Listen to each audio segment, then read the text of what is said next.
Nearly at the top, Captain. It's blowing an absolute hooliback out here. It's worse than Horst Week. Hi, I'm Stu, one of the Alp Kit and Sonder ambassadors. Yeah, so recently I completed the Atlas mountain race, which is out in Morocco. It's a 1,366 kilometre self-supported bikepacking race with 22,000 metres of climbing throughout the route. The motivations I had for taking on the Atlas mountain race this year was back in 2020.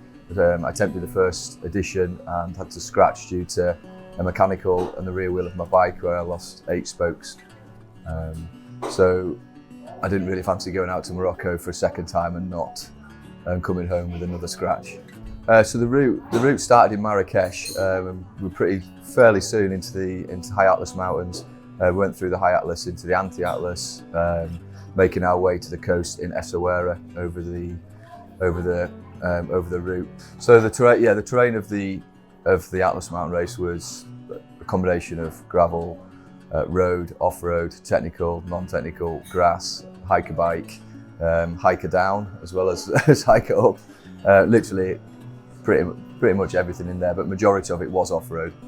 So the training for the Atlas mountain race was getting my fitness up. That was the main key. I've completed some of these events in the past, some longer events and potentially on paper tougher events. So the mindset and the mental strength I felt was already there. I just needed to get my body ready for it. So I was out riding, a little bit of gym work, a little bit of running, but basically just riding my bike as much as I could to get my fitness up to be used to get myself ready for riding numerous days on a bike.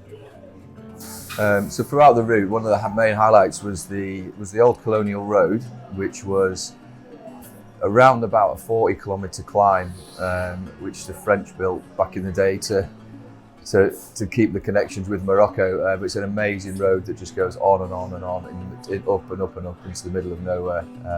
It's amazing.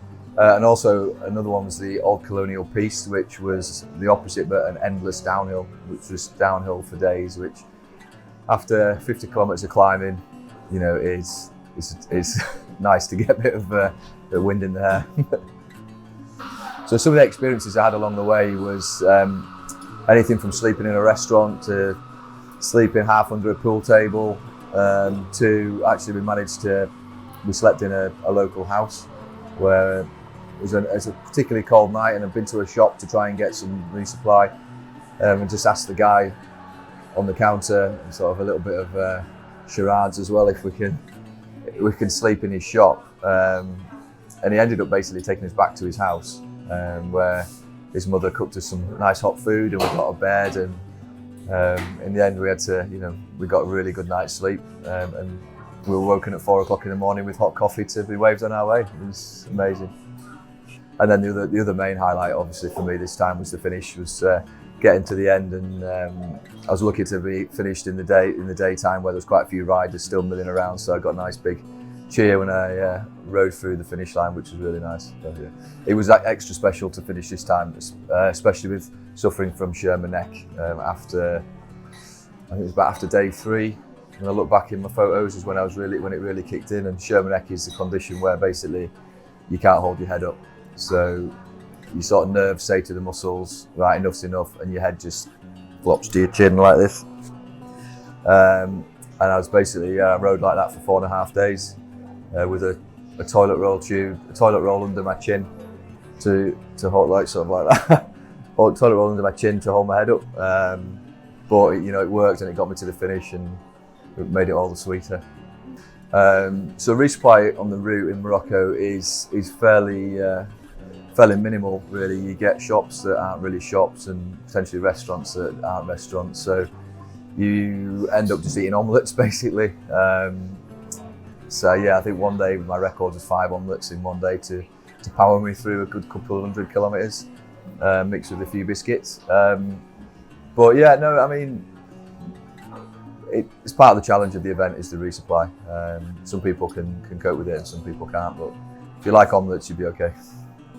So yeah, before the event, I had a little sort of time in my mind of what I was hoping to finish in, which would have been around about 5 days, is what I was hoping. Ended up finishing in 7.5 days, which I think really, due to the neck, It did slow me down a lot. I was limited into the time I could ride in the saddle before having to actually have a proper rest before getting on and riding the next day. So I think I was probably riding around 150k a day, where I would potentially be looking at 200. So the bike that I was riding for the event was the Sonder Broken Road Tie. So it's the titanium frame. Set it up with a rigid fork on the front and 29er wheels. I had carbon Jones bars on, which is like a loop bar, just to try and give me a little bit of extra cushioning on the front end. The gearing was set up with just 1x12 speed. I went with a smaller ring on the front this time, because just from previously I knew there was a lot of climbing, so I went with a 30 tooth on the front, which actually was really good. You would think it was too easy, but when you get out there, it was a godsend having that really easy spinning gear. Yeah. So the bags that I used were the Alp Kit Deluge bags. I did think these potentially were a bit overkill. With them being fully waterproof, they're quite heavy. But actually we had a day of rain, and that did save, they did save me. They kept all my kit dry, clothes, sleeping bags. So yeah, they were a good choice. So my sleeping system that I was using was the Alp Kit Cloud Base Smart Pipe Dream 400 sleeping bag with a silk liner, and I had the Elan Bivy as well. With the temperatures being as cold as they were, we did find that most of the riders actually managed to find a restaurant or an outdoor shelter of some description to sleep in. So I never actually used the bivy because it wasn't raining, it was just cold, and I was warm enough. In fact, with the sleep, I took the silk liner out one time because it was too warm. So with the cloud-based mat and the 400 was fine, and the temperatures were dropping to -4, -5.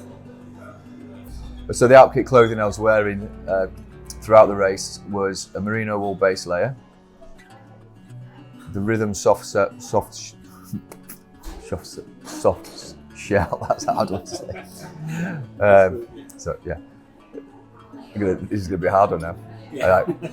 The Rhythm soft shell cycle jumper, jersey, jacket sort of thing. Then over there I had a gilet with a Gravitas waterproof if needed. I also had the Hyco synthetic down jacket just for when the temperatures drop. I took the Hyco jacket really as an extra layer to sleep in, thinking that I wouldn't wear it too much, and actually it was one of my most worn pieces of kit because it was cold pretty much most of the time during the day, and obviously especially at night it was cold, so that was really good. For the day that it rained, I had the Gravitas jacket, waterproof, which fit over the top of everything, so it all worked really well. So I had lots of different layers that combined together. I actually found myself in the perfect position this time. Sometimes I'm too hot or too cold, where with all the layers, I think this time I had it spot on. Right, so on my setup, I have on the front of the bike in the handlebar bag, I have all my sleeping kit, so that's all together in one bag. So at night I can just either, if I can get into it, I can take everything. I can pull the stuff out. If I need to take it off, it all comes off together. Then I have the stem cells, where usually I have food in one side and any sort of sunglasses, sun cream, chain lube,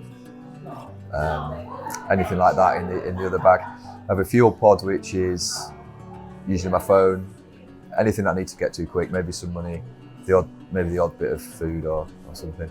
Then I have a frame bag, where in the frame bag I try and keep my tools and spares, again some extra food. Usually I had some protein shakes this time, which I don't normally take, but took a few protein shakes, which I'm glad I took actually due to the resupplies. So the frame bag is a lot of extras really that I don't need to get to that quick. And then at the back of the bike, in the saddle bag, I had any spare clothing, spare gloves, hat, anything really that I didn't need to get to too much because I'd have to stop to get in.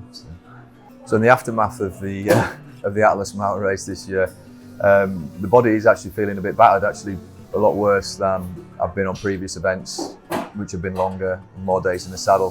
So I think with my neck issues, it's caused me to get numbness in my toes, numbness in my fingers, because my body weight has been lent so much more forward on the bike, which has resulted in a good few weeks of physio that I've been having afterwards. But I'm getting there.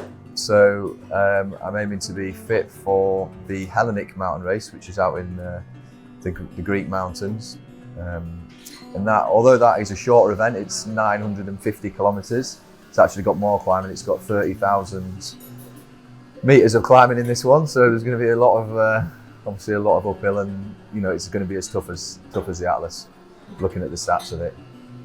So overall, my experience of Morocco and the event has been amazing. The route, the adventure, the experience I gained along the way was just, you know, that's what drives you to do these things. And then the relief of crossing the finish line, you know, that was just like, gives me goosebumps now thinking about it. You know, fighting back the tears really, and just the fact that I actually made it with the hardship I ended up suffering throughout the route. So yeah, so looking forward now to the next event in 8 weeks' time.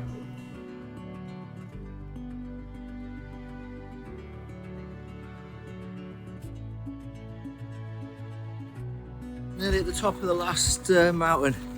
It's blowing an absolute hoolie. I don't know if you can hear it, but yeah, all going well. Nothing obvious.